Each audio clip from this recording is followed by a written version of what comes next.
Rising high above the city of Volgograd stands one of the most dramatic monuments in the world, the Motherland Calls. This towering figure is not only a statue, but a voice carved in stone, echoing across generations. The monument was unveiled in 1967, more than 2 decades after one of the most decisive battles of World War II, the Battle of Stalingrad. This battle, fought between 1942 and 1943, was one of the bloodiest confrontations in human history. Entire armies clashed along the banks of the Volga River, and more than 2 million lives were lost. Yet out of unimaginable destruction came a turning point. The Soviet victory at Stalingrad marked the beginning of the downfall of Nazi Germany.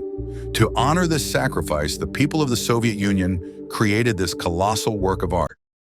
Designed by sculptor Yevgeny Vukatich and engineer Nikolai Nikitin, the statue was, at the time of its unveiling, the tallest in the world.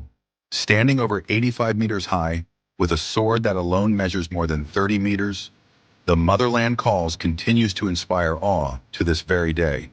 But beyond its size, it is the symbolism that gives this monument its soul. The figure is a woman, Mother Russia, caught in a moment of urgency and power. Her gown flows as though moved by the winds of battle. One hand raises a massive sword toward the sky, a blade of defiance and of victory.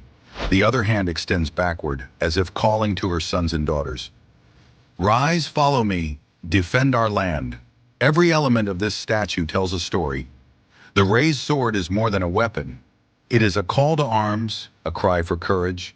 The woman's posture, leaning forward, shows movement, action, determination. Her expression combines both sternness and compassion, embodying the dual nature of war, the pain of loss, and the pride of defense. Today, the Motherland Calls stands as the centerpiece of Mamayev Kurgan, the hill that witnessed some of the fiercest fighting of the Stalingrad battle. Around her lie memorials, eternal flames, and the resting places of those who gave their lives. Visitors from across the world climb the long staircase toward her feet, passing through solemn halls of remembrance, their steps echoing the footsteps of history. For Russia, this monument is more than an artwork. It is a guardian of memory, a reminder of sacrifice, resilience, and unity.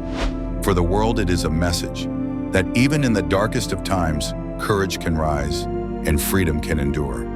The Motherland calls, and in her silent voice, the world remembers.